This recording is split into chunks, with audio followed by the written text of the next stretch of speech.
हमारा main character endo मामोरू अपने दोस्तों को फुटबॉल खेलने के लिए बुलाने क्लब जाता है, लेकिन वे मना कर देते हैं क्योंकि एंडो ने अभी तक मैदान बुक नहीं किया है। एंडो को गुस्सा आता है और वह वहां से चला जाता है। इस बीच सोका को पता चलता है कि उनका क्लब बंद होने वाला है। टीनो एंडो को ढूंढने जाती है और माफी मांगती है क्योंकि वह मैदान बुक नहीं कर पाई। एंडो कहता है कि कोई बात नहीं, वो नदी किनारे जाकर प्राथमिक स्कूल के बच्चों के साथ प्रैक्टिस करेगा। जब वे सब मिलकर मजे से फुटबॉल खेल रहे होते हैं तो गलती से एक बच्चा शॉट मारता है जो दो गुंडों को लग जाती है। एंडो तुरंत माफी मांगने जाता है, लेकिन गुंडा एंडो के पेट पर लात मार देता है। तभी गेंजी यह सब देख लेता है। गुंडा बॉल की ओर थूककर उसे माको की ओर मारता है, लेकिन गेंजी तेजी से बॉल को लात मारकर सीधा गुंडों के चेहरे पर दे मारता है, जिससे गुंडे डर कर भाग जाते हैं। एंडो दौड़कर गेंजी के पास जाता है और उसकी किक की तारीफ करता है। वह उसे अपने साथ प्रैक्टिस करने के लिए कहता है, लेकिन गेंजी कुछ बोले बिना ही चला जाता है। अगले दिन सुबह एंडो यह देखकर चौंक जाता है कि गेंजी उसके क्लब में ट्रांसफर होकर आ गया है। यह देखकर एंडो बहुत खुश हो जाता है। ब्रेक टाइम में एंडो गेंजी से बात करने जाता है और उसे अपने फुटबॉल क्लब में शामिल होने के लिए कहता है, लेकिन गेंजी कहता है कि उसने पहले ही फुटबॉल छोड़ दिया है। कांडा एंडो के पास आता है और उसे बताता है कि फुकाई उसे ढूंढ रहा है और तुरंत प्रिंसिपल के ऑफिस में आने को कहता है। एंडो प्रिंसिपल के ऑफिस जाता है, जहां प्रिंसिपल उसे बताता है कि इस हफ्ते उनकी एक फ्रेंडली मैच होगी। उनका विरोधी टक्कू अकादमी की टीम होगी, जो जापान की सबसे मजबूत टीम मानी जाती है और पिछले 40 सालों से फुटबॉल में राज कर रही है। एंडो सोचता है कि जापान की नंबर 1 टीम उनके साथ क्यों गेम खेलना चाहती है। फिर वह कहता है कि उसके क्लब में फिलहाल सिर्फ 7 ही खिलाड़ी हैं। नात्सुमी उसे और खिलाड़ी ढूंढने के लिए कहती है और चेतावनी देती है कि अगर उनकी टीम हार गई तो उन्हें अपना क्लब बंद करना होगा। एंडो यह खबर क्लब में सबको बताता है, जिससे सभी घबरा जाते हैं क्योंकि उनका प्रतिद्वंदी टक्कू अकादमी है। लेकिन एंडो इतनी आसानी से हार मानने वाला नहीं है। वह नए खिलाड़ियों की तलाश में निकल पड़ता है। वह दूसरे खेल क्लबों में जाता है और लोगों को अपने फुटबॉल क्लब में शामिल होने के लिए आमंत्रित करता है, लेकिन कोई भी क्लब में शामिल होना नहीं चाहता। घर लौटते समय एंडो गेंजी को देखता है। वह उसे बताता है कि उनका टक्कू अकादमी के खिलाफ एक अभ्यास मैच होने वाला है। यह सुनकर गेंजी चौंक जाता है। एंडो उसे बताता है कि उनकी टीम को अभी एक और सदस्य की जरूरत है और वह गेंजी से फिर से शामिल होने की विनती करता है, लेकिन गेंजी फिर भी क्लब में शामिल होने के लिए मना कर देता है और चला जाता है। शाम को एंडो हमेशा की तरह अपनी प्रैक्टिस जारी रखता है। वह ट्रक के पहियों से गेंद को पकड़ने की तकनीक का अभ्यास कर रहा होता है। तभी कारू आता है और एंडो से पूछता है कि वह कौन सी तकनीक सीख रहा है। एंडो बताता है कि वह वही तकनीक अभ्यास कर रहा है जो उसके दादा ने अपनी नोटबुक में लिखी थी। कारू सोचता है कि एंडो यह सब चीज कैसे समझ पाता है। फिर कारू एंडो को बताता है कि उसने फुटबॉल क्लब में शामिल होने का फैसला कर लिया है। क्लब के बाकी सदस्य भी अपने कप्तान की हार न मानने वाली भावना को देखकर प्रेरित हो जाते हैं और वे भी उसके साथ खास ट्रेनिंग करने का फैसला करते हैं। यह देखकर एंडो बहुत भावुक हो जाता है और सभी कठोर प्रशिक्षण शुरू कर देते हैं। आज फ्रेंडली मैच का दिन है। एंडो सभी को एक नए सदस्य से मिलाता है जिसका नाम मात्सुनो कुसुक है। वह क्लब में शामिल हो गया है, लेकिन उसने पहले कभी फुटबॉल नहीं खेला। तभी एक लड़का जो भूत जैसा दिखता है एंडो के पीछे आ जाता है। उसका नाम काजिनो है। वो क्लब में इसलिए शामिल हुआ क्योंकि वह अपनी मौजूदगी सभी के सामने साबित करना चाहता है। मैच शुरू होने वाला होता है और टक्कू अकादमी की टीम एक शानदार अंदाज में एंट्री करती है। विरोधी टीम के कैप्टन किडो ने कहा कि यह उनकी टीम का पहली बार इस मैदान में खेलना था, इसलिए वे थोड़ा वार्म अप करना चाहते थे। टक्कू अकादमी के खिलाड़ियों के पास फुटबॉल खेलने की बेहद खास क्षमताएं थी। वे आम खिलाड़ियों से ज्यादा किसी म्यूटेट की तरह लग रहे थे। तभी कैप्टन किडो ने एंडो की तरफ एक जोरदार शॉट मारा। एंडो ने सफलतापूर्वक बॉल रोक ली, लेकिन उसके ग्लव्स लगभग जल ही गए। यह देखकर एंडो बहुत उत्साहित हुआ, लेकिन उसकी टीम के बाकी सदस्य डर गए और क्यामातो तुरंत वहां से भाग गया। अब एंडो की टीम में सिर्फ 10 खिलाड़ी बचे थे। तभी कोनो एक और नया खिलाड़ी क्लब में लाया।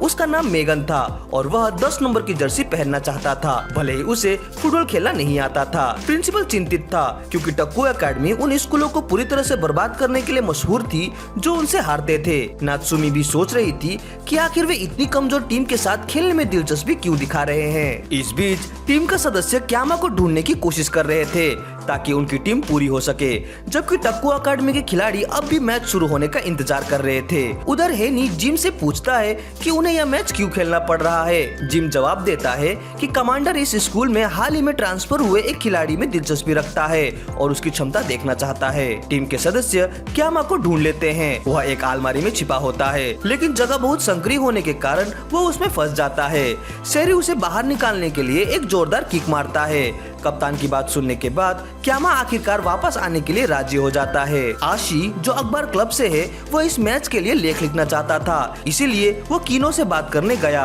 वहीं काकुमा जो चेस क्लब में था इस मैच के लिए कमेंटेटर बनने वाला था। दोनों टीमें मैदान में उतरती है। टक्कू अकादमी और रेमन का मैच अब कुछ ही क्षणों में शुरू होने वाला था। रेमन ने किक ऑफ किया और तुरंत आक्रामक खेल दिखाया। सोका ने दो खिलाड़ियों के टैकल को चकमा दिया और गेंद कारू के पास पास कर दी, जो पेनल्टी क्षेत्र में घुसकर गेंद को बाई विंग की ओर पास करता है। एक शानदार क्रॉस पेनल्टी क्षेत्र में डाला जाता है। सोका ऊंचाई में कूदकर शॉट मारने की कोशिश करता है, लेकिन टक्कू अकादमी के गोलकीपर ने इसे आसानी से बचा लिया। उसने गेंद कीडो की ओर फेंक दी। अब टक्कू टीम की बारी थी। उन्होंने एक लंबी दूरी से शॉट मारा जिसमें इतनी जबरदस्त ताकत थी कि उसने एंडो और गेंद दोनों को गोल पोस्ट के अंदर फेंक दिया। यही वजह थी कि टक्कू अकादमी पिछले 40 वर्षों से फुटबॉल के इतिहास में राज कर रही थी। हालांकि एंडो हार मानने को तैयार नहीं था। वो खड़ा हुआ और अपनी टीम को डरने से मना किया, लेकिन पहले हाफ के अंत तक टक्कू ने 10 गोल कर दिए थे। रेमन टीम निराशा में डूबी हुई थी। वे पूरी तरह से थक चुके थे, जबकि टक्कू अकादमी के खिलाड़ी अब तक पसीना तक नहीं बहा रहे थे। एंडो ने ठान लिया कि दूसरे हाफ में वह उन्हें खूब दौड़ाएगा ताकि उनकी स्टेमिना खत्म हो जाए, लेकिन रेमन के खिलाड़ी इतने थक चुके थे कि दूसरा हाफ शुरू करने की भी हिम्मत नहीं जुटा पा रहे थे। सिर्फ एंडो ही उम्मीद बनाए हुए था। इस बीच टक्कू अकादमी का कमांडर अब भी उस खिलाड़ी को नहीं देख पाया था जिसकी उसे तलाश थी। दूसरा हाफ शुरू हुआ। कीडू ने अपनी टीम को डेथ जोन तकनीक अपनाने का आदेश दिया ताकि जिस खिलाड़ी की वे खोज कर रहे थे वह सामने आ जाए। 3 खिलाड़ी हवा में कूदे और एक जबरदस्त किक मारी। गेंद सीधे एंडो के चेहरे पर जाकर लगी, जिससे वह गंभीर रूप से घायल हो गया। उनकी योजना रेमन के खिलाड़ियों को हिंसा से कुचल देने की थी जब तक कि वो खिलाड़ी सामने न आ जाए। अब केवल एंडो ही मैदान में बचा था और लगातार टक्कू के खिलाड़ियों के निशाने पर था। वो पूरी कोशिश कर रहा था, लेकिन उनके ताकतवर शॉट्स को रोक नहीं पा रहा था। मेगन यह सब देखकर इतना डर गया कि वो मैदान से भाग गया और अपनी जर्सी उतार दी। टक्कू के खिलाड़ी एंडो पर हंसने लगे और उसे हार मानने के लिए कहने लगे, लेकिन एंडो फिर से खड़ा हुआ और उनके हमले को सहता रहा। गेंजी पूरे मैच को देख रहा था। उसने मेगन की फेंकी हुई जर्सी उठाई और मैदान में प्रवेश किया। इस वक्त टक्कू टीम 20 गोल मार चुकी थी। गेंजी ने नंबर 10 की जर्सी पहनकर मैदान में कदम रखा। कीडो मुस्कुराया क्योंकि आखिरकार वो खिलाड़ी सामने आ चुका था जिसे वे ढूंढ रहे थे। टक्कू की असली योजना अब शुरू हुई। रेमन ने किक ऑफ किया, लेकिन तुरंत गेंद खो दी। 3 टक्कू खिलाड़ी हवा में कूदे और डेथ जोन तकनीक का इस्तेमाल किया, लेकिन गेंजी ने गेंद ब्लॉक नहीं की बल्कि सीधे विपक्षी टीम के गोल की तरफ दौड़ पड़ा। उसे भरोसा था कि एंडो इस बार गेंद को रोकेगा। एंडो ने भी गेंजी को निराश नहीं किया और वो अपनी हैंड ऑफ गॉड तकनीक को सक्रिय करके गेंद को रोक लिया। साइड लाइन पर बैठा एक व्यक्ति यह देखकर चौंक गया। उसने पहचाना कि यह वही इनाजुमा 11 की पौराणिक तकनीक थी। एंडो ने गेंद गेंजी की ओर फेंकी। गेंजी ने तुरंत हवा में कूदकर अपनी मशहूर फायर टॉर्नेडो तकनीक का इस्तेमाल किया और गोल कर दिया। रेमन ने आखिरकार पहला गोल किया। टक्कू टीम के लीडर ने कहा कि उनकी मिशन पूरी हो गई है और उनका डेटा इकट्ठा हो चुका है। टक्कू एकेडमी ने मैच छोड़ दिया और हार मान ली। इसका मतलब था कि रेमन की टीम ने जीत हासिल कर ली थी। कीडू जाते जाते एंडो की ओर खास ध्यान से देख रहा था और उसे दिलचस्प मानने लगा, लेकिन गेंजी ने तुरंत अपनी जर्सी उतार दी और कहा कि ऐसा दोबारा कभी नहीं होगा। एंडो गेंजी का धन्यवाद करता है